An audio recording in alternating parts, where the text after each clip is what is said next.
Sunday wakashaika watawinga kuzorangarira pano muzuva ranhasi ndimai late comrade Alice Nyongani wakashaika mugore ra2015. Saka maitiro edu ngoti every year tinongouya ndobva tinobatanawo nevamwe kana kuti neZimbabwe yese inenge ichirangarirawo makomrades akashaika.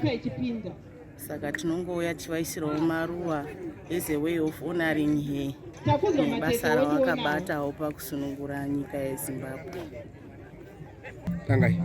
Alright, ndoitwawo Rachel Mangenje, ndiri widow. Mutumo wangu ndiye Isaac Mangenje akarara apa. Tauyawo nemhuri kuzopembera zuva rakafa magamba edu. Tine mhuri tiri kufara nezvakaitwa nevarume wedu nguva yehondo. Wakatiitira zvakanaka, tiri kufara. Tinoriremekedza zvikuru. Ndo zuva rakafa marume wedu, ndo zuva remukupemberera varume wedu tora kwavakaite hondo. My name is Lloyd Makonya. I'm currently the Acting Regional Director for the Eastern Region of the National Museums and Monuments of Zimbabwe. So here we are at the Manicaland Provincial Heroes Acre, where we are commemorating the 2025 edition or the 45th edition of the Heroes commemorations.